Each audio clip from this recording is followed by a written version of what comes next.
What a wild ride it's been for Dodgers fans lately. You can feel it in the air, the mix of excitement, disbelief, and that quiet confidence that says this team is built for something special. Tyler Glasnow didn't have the smoothest outing, but let's be honest, the bar has been set unrealistically high after what Yoshinobu Yamamoto and Blake Snell pulled off. Those guys spoiled us. Glasnow wasn't perfect, but he gave the Dodgers what they needed, a chance to win, and in the postseason, that's everything. He battled through 5 2/3 innings, allowed just 3 hits, 3 walks, and 1 earned run. Sure, it wasn't a masterpiece, but it was gutsy, and that matters more than the numbers sometimes. You could tell early on that Milwaukee came in desperate. This is the National League Championship Series. The lights are brighter, and every pitch feels heavier. Glasnow looked locked in enough to keep them in check, but he was also grinding. The Brewers kept traffic on the bases. They were making him work for every out. And when Dave Roberts finally pulled him before the 6th, it wasn't a move that screamed panic. It was strategy. The Dodgers manager knows his guys. With Yamamoto or Snell, you let them finish their story. With Glasnow, you pull before the chapter gets messy. What stood out, though, wasn't just Glasnow's resilience. It was how complete the Dodgers system looked. Starting pitching? Steady. Bullpen? Shockingly efficient. Defense? Locked in. And even though the bats haven't exactly been blazing, this team keeps finding ways to win. Think about it. They're one victory away from heading back to the World Series for the 2nd consecutive year, and they've done it without the offense truly waking up. That's insane. 8 wins and just 1 loss in the postseason, and they haven't even started hitting. That's the part that's scary for everyone else. The Dodgers haven't unleashed their full power yet. They're surviving and thriving on pitching, defense, and timely hits, the kind that don't fill up the box score but break the opponent's spirit. When you've got players like Shohei Ohtani, Mookie Betts, Freddie Freeman, and Will Smith still searching for their rhythm, and you're still winning. That's championship DNA. Let's talk about those early moments because that's where the tone was set. Bottom of the 1st inning, Ohtani slices one down the line. Kind of an oops swing that somehow turns into a triple. I swear, only Shohei could pull that off. He just flicks his wrists, and before anyone realizes it, he's standing on 3rd base, smiling. Then Mookie Betts follows with a double to right center, bringing him home. 1-0 Dodgers, and it felt like the floodgates were about to open. But baseball doesn't work like that. The next few at-bats fell flat, the inning fizzled, and suddenly the energy shifted. Jacob Misiorowski, remember that name, started carving through the Dodgers lineup like it was July again. Misiorowski was untouchable for 5 innings. That funky delivery, the late movement, and those nasty shadows at Dodger Stadium from that weird 3 o'clock start time, it all made hitting nearly impossible. But great teams adapt. And in the 6th inning, the Dodgers finally broke through. Will Smith slapped a single, Freeman drew a walk, and Tommy Edman came through with the clutch base hit that flipped the entire game. That one sequence changed everything. From that point on, Los Angeles never looked back. Now, I have to give credit where it's due. Misiorowski was dealing.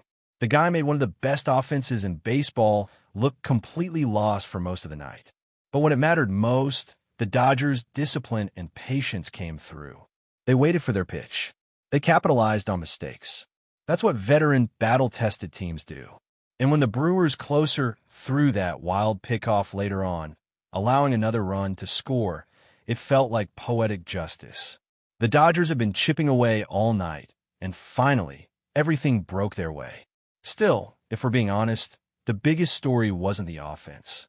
It was the bullpen. The same bullpen that had given fans heartburn all season long looked reborn. For pitchers, Alex Vija, Blake Trinan, Bonda, and Roki Sasaki combined for 3 1/3 innings of near perfection. Only 1 hit allowed, and that was it. Every single reliever came in and handled business like a season closer. No walks, no panic, just pure execution. That's something we hadn't seen consistently all year. You could tell they've been waiting for this moment. The bullpen has been through the fire, overworked early in the season, inconsistent for months, but now they look refreshed and focused. Maybe it's because the starters have been going deeper into games lately, giving the relievers time to recover. Maybe it's just chemistry finally clicking. Either way, this version of the Dodgers bullpen feels different. Confident. Dangerous. Sasaki especially looked fearless out there. Every pitch was a statement. Attacking the zone, challenging hitters, no hesitation. That's the kind of attitude you want in October. No freebies. No wasted pitches. Just here it is. Hit it if you can. And when you combine that aggression with elite defense behind them, the Dodgers become a machine. That ninth-inning play from Mookie Betts to rob a hit? Pure gold glove material. He's been a revelation at shortstop. Remember, this is his first full season there, and he's already a finalist for the award. He makes it look effortless, but that's pure skill and instinct at work. Defense wins championships, and this team is proving that. You look at plays like Max Muncy's rocket throw home in the second inning that cut down a run. That changed everything. The Brewers had a runner on third, one out, momentum building, one swing away from taking the lead. And Muncy shuts it down, flips the energy completely. Suddenly, Milwaukee goes from threatening to deflated. And in a tight postseason game, that one play becomes the hinge that everything turns on. That's the beauty of this Dodgers roster. Sure, they've spent big money. Sure, they've got stars up and down the lineup. But moments like that aren't bought, they're earned. Muncy wasn't a superstar pickup. He was a guy who got cut by the Athletics years ago, signed a minor league deal, and turned himself into a postseason hero. You can't buy that kind of heart, that kind of composure.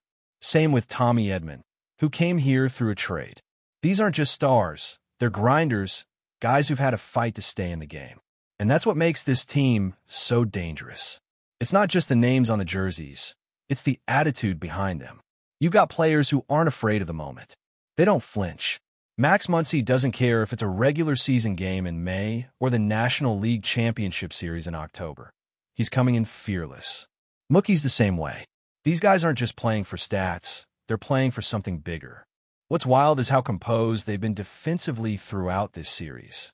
Earlier in the season, the Dodgers' defense was, let's be honest, shaky. Missed throws, bad routes, mental errors, all of it. But now, it's crisp. It's focused. They're executing like a team that's been there before because they have. You can see in how they move on the field, how they communicate, how they trust each other.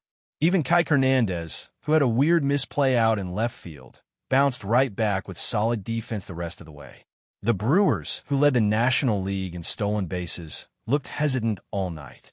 You could sense it every time they got a man on. They thought twice about running. That's because the Dodgers made them second-guess everything. One bad jump, one perfect throw, and the inning dies. That's not luck. That's execution, preparation, and pure baseball IQ. And yeah, people love to talk about the Dodgers' payroll. The hundreds of millions, the big names, the blockbuster trades. But here's the thing, money doesn't buy chemistry. It doesn't buy grit. You can pay for talent, but you can't pay for moments like the ones Muncy or Betts delivered tonight. Those come from players who live for the pressure, who embrace it. It's funny because if other teams don't want the Dodgers stacking talent, maybe they should stop trading their best players to Los Angeles. Mookie Betts came via trade. Tyler Glasnow, via trade. Tommy Edman, same story. The Dodgers didn't steal them. Other teams handed them over. The front office just knew exactly what they were getting and how to make it work. And that's the secret sauce, right? It's not just about signing big contracts. It's about building a roster that fits together, that feeds off each other's energy. Every player knows their role, and every player steps up when it counts. The Dodgers aren't winning because they're rich. They're winning because they're smart, composed, and relentless. When you watch this team now, you can see it. They're not just trying to win. They're trying to make a statement. They're trying to remind everyone that this isn't a fluke. This is a dynasty in motion. The bats might still be quiet, but everything else is clicking into place. And if the offense wakes up, the rest of the league better watch out. Because this version of the Dodgers isn't just good, they're terrifying. It's wild to think that just a few months ago, people were questioning if this Dodgers team had the edge to go deep in October. They looked inconsistent, sometimes even careless, missing cutoffs, thrown to the wrong base, running into outs. But this postseason has completely flipped that narrative. They're playing tight, precise baseball. Every throw, every pitch, every at-bat feels deliberate. It's like something clicked and they collectively decided, we're done beating ourselves. That's the mark of a team that's learned from its mistakes. Tyler Glasnow's night summed it up perfectly. He wasn't dominant, but he was composed. He gave up some walks, got into jams, but never unraveled. That's growth. Earlier in the year, you could see him getting frustrated when things didn't go his way. Now he just breathes, resets, and keeps attacking. That calmness spreads through the team. When your starter battles like that, the defense sharpens up behind him, and the bullpen comes in believing they can lock it down. And speaking of the bullpen, what a transformation. Think back to early this season. Those nights when relievers couldn't find the strike zone, when the eighth inning felt like a guaranteed heart attack. That feels like a lifetime ago. Now, these guys come out like a squad of silent assassins. They don't nibble around the corners anymore.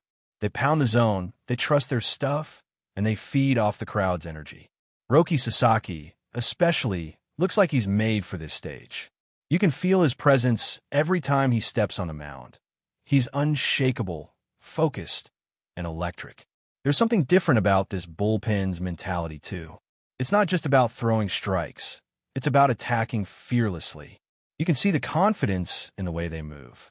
Vija pounding his glove after strikeouts, trying and pacing like a predator on the mound, Sasaki's quiet intensity. It's all there. They've found that rhythm, that chemistry that makes a relief core truly dangerous. And honestly, when the bullpen becomes a strength instead of a liability, that's when a contender turns into a champion. But even with all that pitching dominance, the Dodgers' biggest advantage right now might be their defense. The plays they're making aren't just athletic, they're timely. Max Muncy's throw home to cut down the runner in the second inning changed the entire momentum of the game. You could feel the air leave Milwaukee's dugout after that play. They had their shot to take control, and Muncy slammed the door in their face. From that moment on, the Dodgers dictated the tempo. And then there's Mookie Betts. It still feels crazy to say it, but Mookie Betts is now one of the best shortstops in baseball. He moved from right field, a position he'd mastered, where he'd already won Gold Gloves, and somehow managed to make himself elite in the infield too. That's not supposed to happen. You don't just switch positions mid-career and become a finalist for a Gold Glove.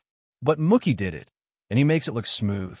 That ninth inning snag, when he robbed what could have been a hit up the middle, was pure brilliance. His instincts, his first step, the way he reads the ball, that's all preparation and natural feel for the game. But before we move forward, don't forget to join our channel and give this video a like. Your support helps us keep delivering the latest news about the Los Angeles Dodgers. We'd love to hear your thoughts on the news, so drop a comment below. In what could be the most sensational shakeup in Major League Baseball history, whispers from the grapevine suggest that the Los Angeles Dodgers are about to secure a lineup for the ages. Sources close to the organization are hinting at a blockbuster combination that has fans buzzing. Mike Trout and Pete Alonso joining forces in Los Angeles.